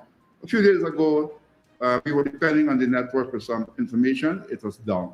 So, for the young people to get a chance to really, use the opportunity, they have to get the facilities, and that is good internet. So you cannot be just saying we're signing up 1,000 people, 2,000 youngsters, and then when it's time to study, they can't study. And then you have this big list to drop out. I mean, MP Ronald Cox as well talked about that in his area as well. He had the same complaint. You have all these people registering for the Gold Scholarship, but even before it goes halfway, they have no access to internet. There is shortage, there was no preparation for that, so they're dropped out. So just like your question, he put the same question to the floor. How many of those students are still in the program? It's more stress for our young people. But again, what do you do when you have square pegs in whatever? Then I want to mention about the 5,000 increase in old age pension, which would sort of given something like $1,000 per day for the old people to survive on, the older people to survive on.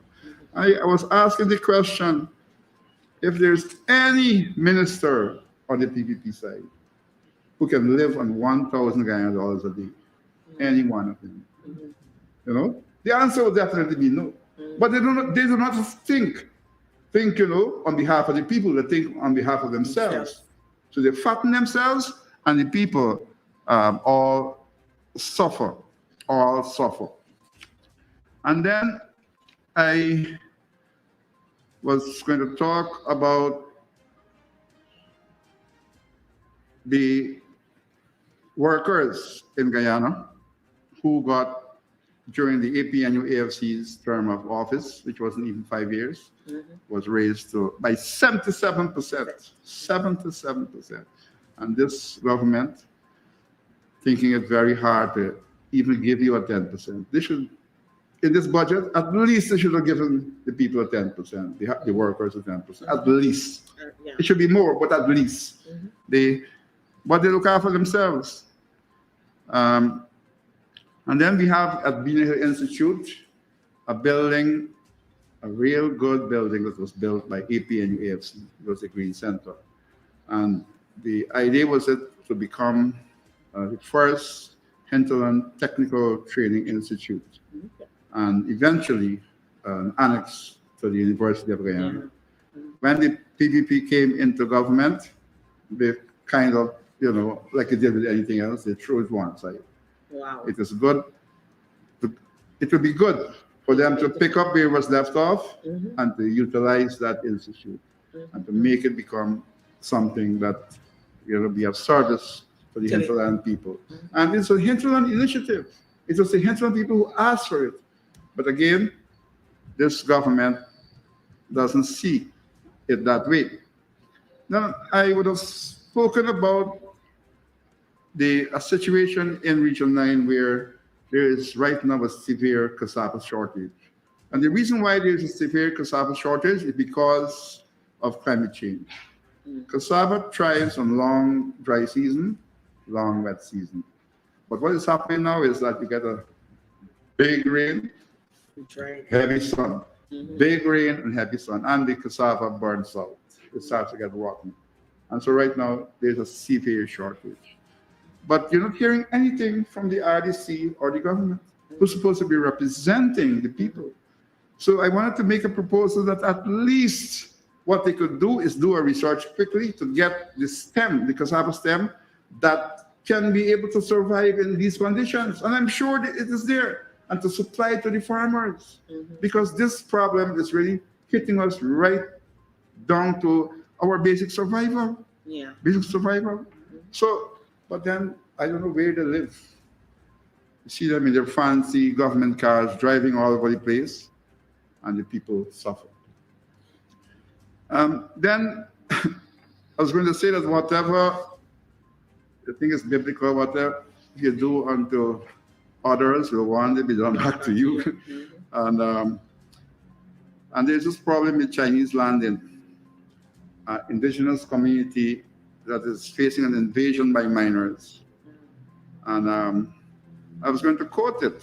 Can I quote? Go right ahead. Go right ahead. Fabric News 12, August 22. Here what was written. In the meantime, the situation of Chinese landing is deteriorating to a point where minors, backed by the police, no less, intimidate and threaten villagers, denying them access to their own lands so they can no longer earn a livelihood.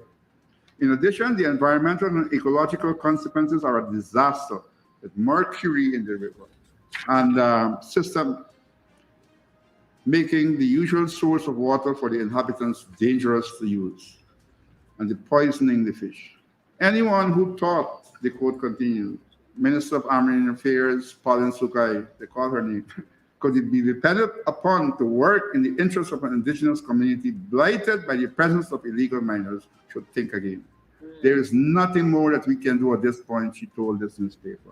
Those who govern in this land have to recognize, and that's what I'm saying now, those who govern in this land, as a matter of fact, Starbuck said that, have to recognize that the indigenous people are not to be regarded as just a block of potential votes at election time. Correct. They have rights. So this reminded me of a story where I think it's Pontius Pilate washed his hands on Jesus and said he can't do anything. And that is what Minister Pauline Sukai did to the Amerindian indigenous people of Guyana. She has washed her hands, but she is the person who has the authority to intercede, to make things become better for the indigenous people. And if there is one thing she could have done, even if she was saying she couldn't do anything, is to ensure that the people's human rights are respected. And that the police will not only be on the side of the miners, but on the side of the people who put her there. It is the indigenous people who put her there. But she has washed her hands. And then we have the story of the Isinru's petition to the IACHR. regarding their ownership of their ancestral lands. And there were some very disturbing statements made by the PPP in their defense, because they had to submit a defense at IACHR. And I want to quote that again. This is against Sabbath News, 22nd March 2022.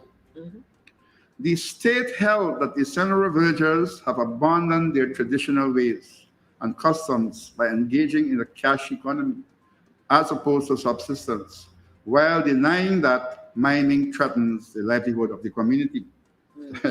So they're saying that because we use money and we get everything, we have moved away from being indigenous action. What? Oh, guy. The state also argues that the Senora community members have lost their traditional culture in aspects such as their building materials, their architecture, and their farming systems. The state particularly emphasizes that most of the members of the community have converted to Christianity and therefore do not preserve an ancestral spiritual connection to their territory. Wow. Goodness me. And this here is how or what the PPP feels or thinks about us, the indigenous people. This is how they have us behind closed doors. They will come to Parliament. They will come, in front and talk all glowing things, they love for us. But behind closed doors, this is what they are thinking about us. And that I and others who have been converted to Christianity, we are no longer entitled to our ancestral lands. That is how they are feeling. And then they will come back to us and tell us that they love us and they care for us and our rights are first thing on their agenda. etc. What do you call people like that? I've never actually heard this, and this is very damning. And to think that the government would have made such a statement to try to deprive the indigenous people of their rights, Yeah. Of course, people are entitled to religious freedom as well, so this really tramples on that. And I know that you made a statement there, and I want to, because you, between talking about it as the viewers were listening, you were being interrupted. Tell us what caused the interruption with Gail in the House just now. Well, all through my sitting in this Parliament, I have heard the PPP ministers and MPs mentioning that APNU AFC fired some 2,000 community CSOs, community support officers, and that they reinstalled them. And the program continued. And that is so far from the truth, so far from the truth. Because on assumption to office, the APNU AFC minister and team, they found out that indeed the check to pay the CSOs was canceled. And they questioned why it was canceled. And it was found that a cabinet directive was issued to say that the then acting permanent secretary, she wasn't there, the permanent secretary, she was acting. She was given the instruction to cancel the check. And she did that because it's an instruction from the PPP, who was then the government. And so when APNU AFC came into government, that was found. And what we did was to, again, go back to our cabinet, and get monies to pay what was not there, what was canceled. And we got through with that, and we paid them. But we not only paid them, but we recontinued the program, albeit in under a different name, HEYS program. And we changed the way it was being operated, because the then CSOs, they were just sitting down all day doing nothing. Let's face facts. But then, we now had a study, how they should study. We had people to teach them. I even went to assist, and I went to assist one time in how to make a financial report. So they were getting good training, right? And then they were getting money to do an entrepreneurial project, Yes, right? So they were trained in how to be an entrepreneur. I again went to several sessions because I was giving my time voluntary to teach them how to manage their financial books in a store. You know, how much the stocks come in, how it's being sold, what is left back, you know, and how much money, how much profit you make, all of those things. They were being taught. So, but what the PPP is saying is that we stopped the program. They were the ones who canceled the check. Correct. And they were the ones who, who, when they came back in the government, came back with the same name, right? CSOs. They changed the name from what it was and put it back to CSOs. CSOs, they changed from here to CSOs. And lots of complaints which I won't get into because I feel they should take time to really do an assessment of their program and to make sure that they make it better for the sake of the young people.